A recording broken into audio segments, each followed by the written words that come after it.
भारतीय सनातन धर्म में तो कबीर जी ने यहाँ तक लिखा कि बकरी पत्ते खात है, तिनकी खींची खाल, अरे जो बकरी को खात है तिनको कौन हवा।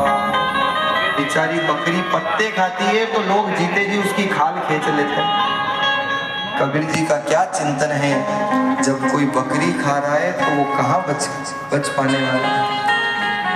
इसलिए नारद जी पहुंच गए एक दिन प्राचीन रही को समझाने के लिए कि तुम जितने जीवों की हत्या कर रहे हो ये सब आकाश में तुम्हारा इंतजार कर रहे हैं। और प्राचीन रही के द्वार पर जब नारद जी आए तो आज पूरे आंगन में आवाज गूंजने लगती है, श्रीमन नारायण भजमन नारायण, श्रीमन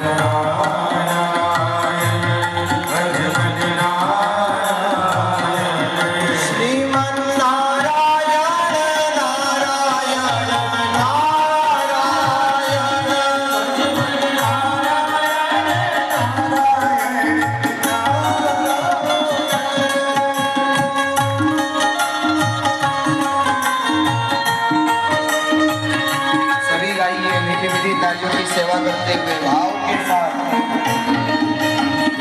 ओ माता नारायण पिता नारायण,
जब नारद जी महाराज का आगमन हुआ, नारद जी ने कहा कौन सी नींद में सो रहे हो वरिष्ठ, जितने जीवों की हिंसा तुम कर रहे हो ना वो सब आकाश में तुम्हारा इंतजार कर रहे हैं, कोई भी तुमको छोड़ने वाला नहीं है। और नारद जी महाराज पुरंजन उपाख्यान आज श्रवण कराते हैं। क्या है पुरंजन उपाख्यान? एक पुरंजन नाम का राजा जो अपने मित्र अविज्ञात रूपी मित्र के साथ नव द्वारे की नगरी में प्रवेश करता है, जहां पर एक षोडश संपन्ना नवयुवती सामने से आ रही है। और इधर पुरंजन ने जब देखा तो ऐसा रूप सौंदर्य में आकृष्ट हो गया कि जाकर के प्रणय निवेदन कर देता है, विवाह का प्रस्ताव रख दिया। अविज्ञात रूपी मित्र ने बहुत समझाया, ये अनजान स्त्री तुम कैसे इससे बंधन में बंध रहे हो, लेकिन एक अविज्ञात रूपी मित्र की नहीं सुनी और इतना आसक्त हुआ क्वचित पिबंत्याम पिबती मदिराम मद्विहल। भागवतकार वर्णन करते हैं, वो उठती तो ये उठता, वो बैठती तो ये बैठता, वो मदिरा पान करती तो ये मदिरा पीती। एक दिन गांव में आग लग गई, ये बाहर गया था, आकर के देखा चारों तरफ आग लग रही है, बार बार चिंतन करने लगा कहीं वो मर न जाए। इधर इसकी मृत्यु का समय हो गया, अंतमति सो गति, अंतिम समय में मोहासक्ति रही। परिणाम ये हुआ अगले जन्म में पुरंजनी बनकर के आना पड़ा और पुरंजनी का विवाह महाराज मलय ध्वज के साथ आज संपन्न होता है। जो महाराज मलय ध्वज पांड्य देश के राजा, बड़े भगवत भक्त थे, अपने गृहस्थाश्रम का सुख भोगा, लेकिन उसके पश्चात वानप्रस्थ आश्रम का निर्वाहन करते हुए जंगल में भगवत भजन के लिए चले गए। लेकिन ये पुरंजनी अभी भी अपने शरीर में आसक्त थी और वही पूर्व जन्म का विज्ञात रूपी मित्र फिर आकर के समझाता है, क्यों अपने जीवन को नष्ट कर रही हो, पहले मोहासक्ति की तो तुम्हें इस जन्म में आना पड़ा, कम से कम अब तो अपने आत्मकल्याण के मार्ग पर अग्रसर हो जाओ।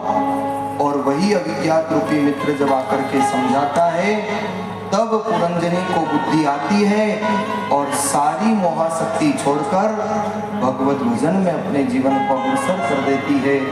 सुखदेव जी महाराज ने वर्णन किया, ऐसा पुरंजन उपाख्यान नारद जी ने आज प्राचीन रही को श्रवण कराया। प्राचीन रही ने कहा, नारद जी ये क्या कथा है, मुझे समझ में नहीं है, क्या मतलब है इसका। नारद जी ने कहा, ये हर जीव की कथा है, ये पुरंजन जीवात्मा है, ये पुरंजनी बुद्धि है और यह विज्ञात रूपी मित्र आत्मा है। लेकिन जब जब ये जीव बुद्धि का तार्किक संगति करता है, तर्क करता है, परिणाम ये होता है कि धर्म अध्यात्म को छोड़कर पतन के मार्ग पर चल देता है। लेकिन जिस दिन अंतरात्मा की आवाज सुनता है, उस दिन कल्याण हो जाता है। ये आत्मा विज्ञात रूपी मित्र है और रोज आपके साथ होता है, एक निज मन और एक आपका दूसरा मन।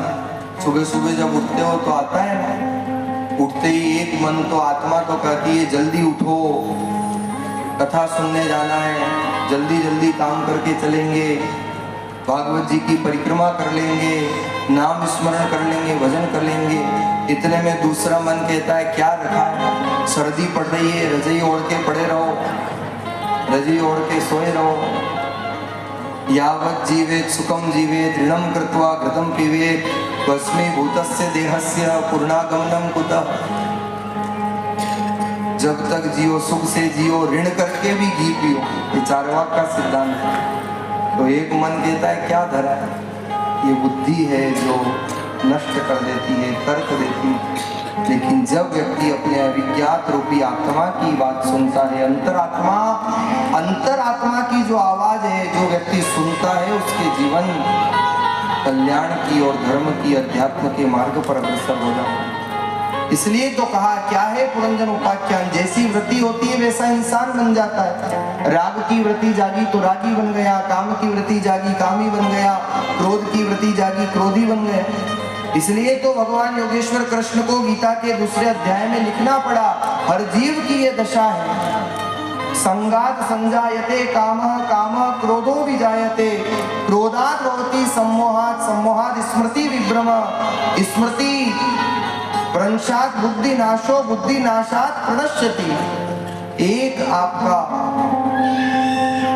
गलत कदम जीवन को पतन की ओर अग्रसर कर दे। इसलिए अपनी वृत्तियों को, एकादश इंद्रियों को भगवत चरणों में लगाए रखो। यही जीवन का सार है और यही पुरंजन उपाख्यान के माध्यम से नारद जी ने जब प्राचीन भाई को सुनाया तो सब का त्याग करके अपने आत्म कल्याण के लिए निकल गए। जो 10 प्रचेतागण चले गए थे नारायण सरोवर, आज वो भी लौट करके आ गए, राजकाज संभाला। और भागवतकार वर्णन करते हैं कि मारीशा के साथ इन 10 प्रचेतागणों का विवाह हुआ। ये मारीशा के 10 पति प्रचेतागण कहलाए। श्री सुखदेव जी महाराज ने राजन परीक्षित को ये पावन उपाख्यान श्रवण कराया। अगले पंचम स्कंद में आप महाराज मनु के दूसरे पुत्र जिनका नाम है प्रियव्रत, कल एक पुत्र की कथा सुनी थी, नाम था उत्तानपाद। आज दूसरे पुत्र प्रियव्रत का चरित्र सुनाते हैं। अद्भुत प्रियव्रत का चरित्र, नाम में ही इनके अंदर का भाव छुपा है। कौन है प्रियव्रत? प्रियांसी व्रतांसी यस्य सह प्रियव्रत, जिनको व्रत बहुत प्रिय थे, जो भगवान के परम भगवत भक्त। बड़ा अद्भुत इनका जीवन रहा। 7 समुद्र 7 द्वीप का निर्माण इन्होंने किया। अपने रथ को सूर्य के पीछे लगा दिया, धरती पर इन्होंने रात होने ही नहीं दी, ऐसे पराक्रमी राजा हुए। और अद्भुत भक्ति का उपदेश महाराज प्रियव्रत प्रदान करते हैं। सुखदेव जी महाराज ने वर्णन किया, प्रियव्रत के 10 पुत्र हुए। ज्येष्ठ पुत्र हुए आग्निद्र, और आग्निद्र के ज्येष्ठ पुत्र हुए नाभि। नाभि का चरित्र बड़ा ऊंचा था। इनका विवाह मरुदेवी के साथ हुआ और मरुदेवी की इच्छा थी कि मेरी कोख से भगवान का अवतार हो, मेरी कोख से परम पिता परमात्मा मुझे धन्य करे। और मरु देवी की तपस्या और नाभि का पराक्रम जब भगवत भक्ति के साथ तल्लीन होता है तो आज मरु देवी के गर्भ से श्री ऋषभ जी महाराज का अवतार होता है। देवता लोग पुष्पों की बरसात करते हैं, जय जयकार करते हैं। बोलिए श्री ऋषभदेव जी महाराज की। ऋषभावतार भगवान का हुआ, ऋषभ के रूप में भगवान पधारे। ऋषभ का अर्थ होता है श्रेष्ठ। ये भारत भूमि क्यों भारत कही गई? उसका मूल कारण है भरत के नाम से भारत का नाम पड़ा है। 3 भरत हुए हैं। महाराज ऋषभ जी का विवाह इंद्रदत्ता नाम की कन्या के साथ हुआ, जो इंद्र के द्वारा प्रदान की गई। और ऋषभ जी के 100 पुत्र हुए, लेकिन 100 में से सबसे ज्येष्ठ पुत्र हुए महाराज भरत। और इसलिए भारत को जाना गया 3 भरत की वजह से। एक ऋषभ पुत्र भरत, एक दुष्यंत पुत्र भरत और एक दशरथ पुत्र भरत। इन भरत के भाव से भारत भूमि का जन्म हुआ। भारत के नाम से भूमि को जाना गया, क्योंकि तीनों ही भरत और इनका चरित्र बड़ा अद्भुत। भरत जी और इनके सभी भ्राता एक दिन जब पिता के पास गए तो ऋषभ जी महाराज ने 100 पुत्रों को एक साथ बिठा करके ज्ञान दिया। और ऋषभ जी महाराज का ये श्लोक मुझे बड़ा हृदय स्पर्शी लगता है, जो सड़क से संसद तक लिखा जाना चाहिए। कैसे होने चाहिए संबंध? आज छोटी छोटी बातों पर संबंध टूट जाते हैं, छोटी छोटी बातों पर संबंध बिखर जाते हैं। आजकल जैसे लोग बर्तन का उपयोग करते हैं ना, वैसे लोग संबंधों का उपयोग करने लगे हैं। पहले पीतल के बर्तन में खाया करते, संबंध भी पीतल की तरह मजबूत होते। फिर धीरे धीरे स्टील आया, थोड़ी बहुत टूट भाग हो जाती। फिर धीरे धीरे समय बदला, कांच आ गया। और कांच तो आप जानते हो, जरा सा हाथ से छूटा और फूटा, कांच की तरह संबंध हो गए। और महाराज आजकल तो कांच भी कहाँ, वो थर्माकोल यूज करते हैं, प्लास्टिक। और उसका सिस्टम क्या है? Use and throw. काम में लिया और व्यक्ति भूल जाता है। आज के संसार में संबंध लोग ऐसे ही निभाते हैं, जब तक काम होता है तब तक याद रखते हैं। वो है ना आपके संसार की पंक्तियाँ कि काम निकल गया तो हम तुम्हें जानते नहीं। लेकिन संबंध कैसा होना चाहिए, ऋषभ जी महाराज ने कहा गुरुर्न सस्या